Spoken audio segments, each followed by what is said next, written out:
Hello बच्चों, हाय पूर्वी on behalf of personal tutor channel. आज हम लोग कक्षा 7 दूरवा भाग 2 का तीसरा पाठ मैं हूँ रोबोट पढ़ने वाले हैं। तो चलो शुरू करते हैं पाठ। मैं एक यंत्र मानव हूँ। आम भाषा में लोग मुझे रोबोट कहते हैं। मुझे देखकर आपको हैरानी होगी कि मेरा रूप, रंग, आकार और शरीर तुमसे नहीं मिलता।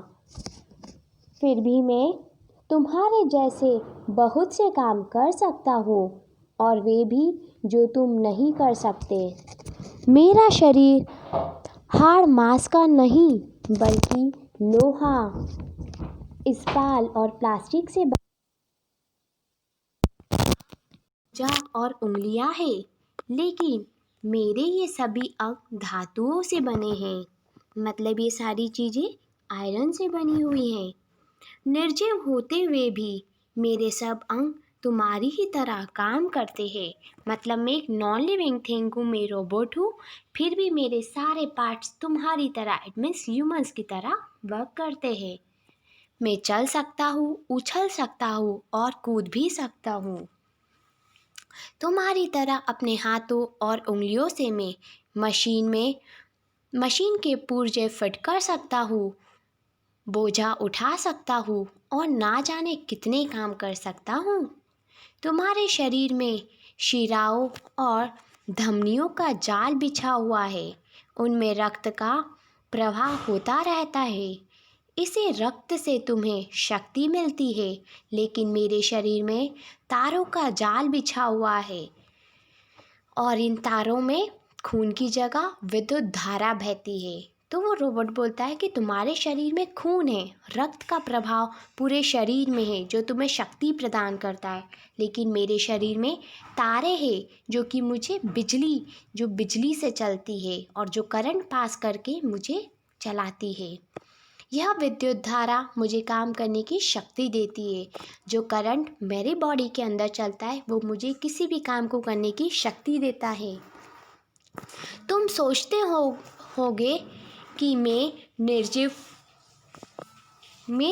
पुतला ये सब काम कैसे करता हूँ। हम ये सोचते हैं कि ये तो एक निर्जीव है, एक नॉन लिविंग थिंग है, तो ये सब कैसे करता है।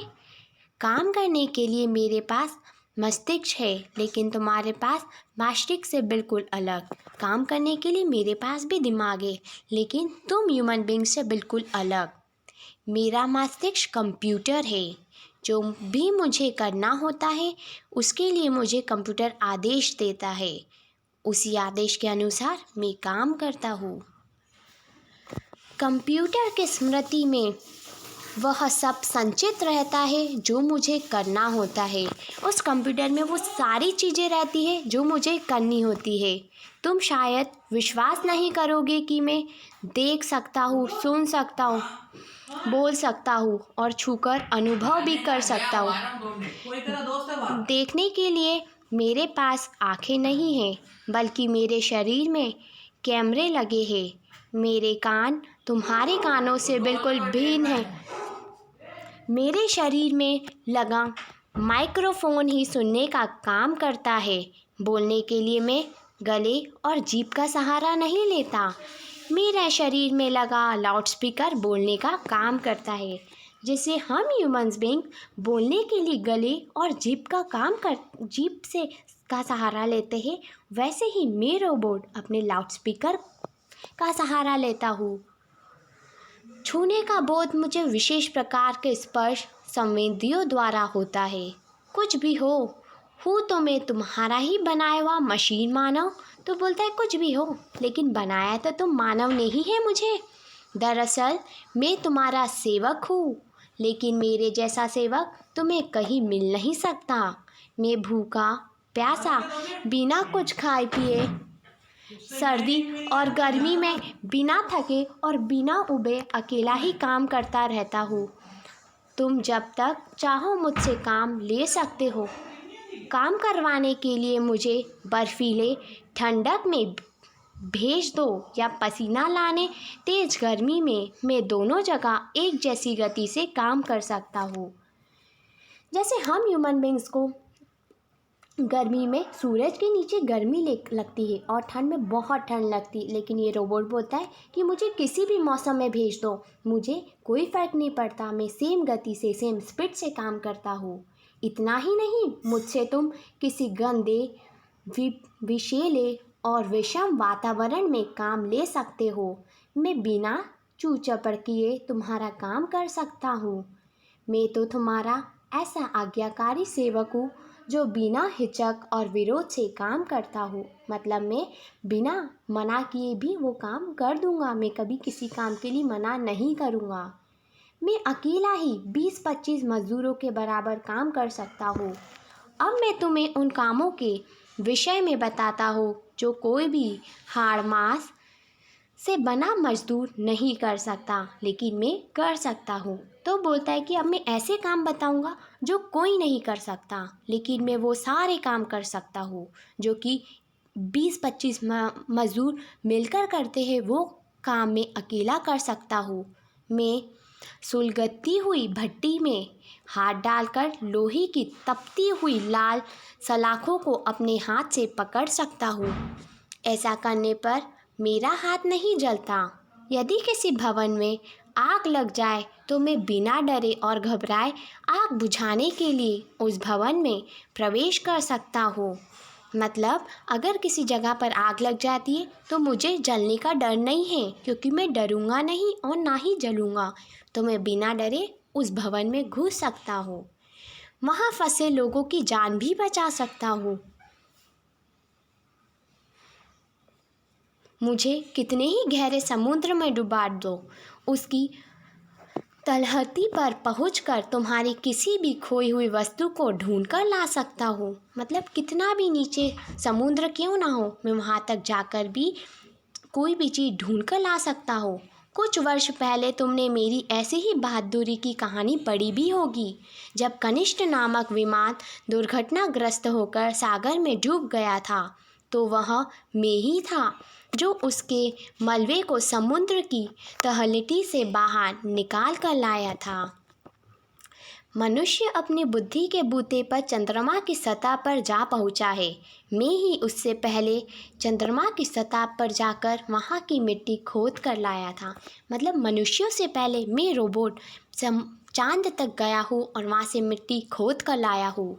चंद्रमा तो चंद्रमा, मैं तो मंगल ग्रह पर भी जा चुका हूँ।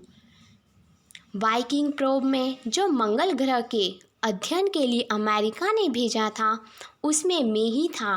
मैंने ही मंगल ग्रह की सतह पर जाकर वहाँ की लाल मिट्टी खोदी थी और उसका परीक्षण कर कर पता लगाया कि मंगल ग्रह पर कोई जीवन नहीं है।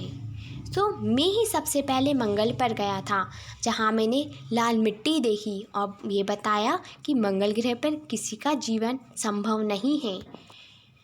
यह तो ठीक है कि मैं चल सकता हूँ, हाथों से काम कर सकता हूँ, देख सकता हूँ और वस्तुओं को छू सकता हूँ, लेकिन अभी मैं गंध का अनुभव नहीं कर सकता। यदि तुम चाहो कि मैं बगीचे से फूल तोड़ लाऊं तो यह काम मैं कर सकता हूँ, लेकिन कौन सा फूल, गुलाब का या गेंदे का, यह मैं नहीं चुन सकता। मेरी अंगुलियों में और हाथों में कई प्रकार की गतियाँ हैं, लेकिन अभी तुम्हारे हाथों की उंगलियों की गतियों से कम है। मतलब अगर तुम मेरे को बोलोगे कि फूल ले आओ तो मैं फूल तो लेकर आऊँगा, लेकिन मुझे उसकी सुगंध का पता नहीं चलेगा कि कौन सा फूल लेकर आना है, गुलाब का लाना है कि गेंदे का लाना है, क्योंकि ये मेरे कंप्यूटर में सेट नहीं होता है। चाहे कुछ भी हो, मैं तुम्हारे द्वारा बनाया तुम्हारा ही सेवक हूँ। आने वाले कुछ वर्षों में मैं तुम्हारे काम का बहुत बोझ कम कर दूँगा। मतलब आने वाले टाइम में मैं बहुत सारे ऐसे काम कर दूँगा जिससे तुमको काम का कोई बोझ ही नहीं लगेगा। मेरी सहायता से तुम्हें सप्ताह में 40 घंटे काम नहीं करना पड़ेगा। तुम्हारा काम करने का समय मैं कम कर दूँगा। मेरी सहायता से तुम भविष्य में छुट्टियां भी अधिक ले सकोगे। यह भी हो सकता है कि तुम घर बैठे ही अपने कंप्यूटर द्वारा मुझे काम करने का आदेश दे दो और मैं तुम्हारी गैर हाजिरी में तुम्हारा सारा काम करता रहूं। अंत में मैं एक बात ज़रूर कहना चाहता हूँ कि मैं चाहे कितना ही चतुर और दृष्ट क्यों ना हो जाऊँ, रहूँगा तो तुम्हारा गुलाम ही, क्योंकि मैं तुम्हारे ही मस्तिष्क की उपज हूँ। बच्चों, आई होप कि आपको ये वीडियो और ये वाला पार्ट बहुत अच्छा लगा होगा। मैं हूँ रोबोट। अगर आपको इस वीडियो से कोई भी डाउट है तो प्लीज़ मुझे जल्दी से कमेंट करके बताएं। Thank you. Have a nice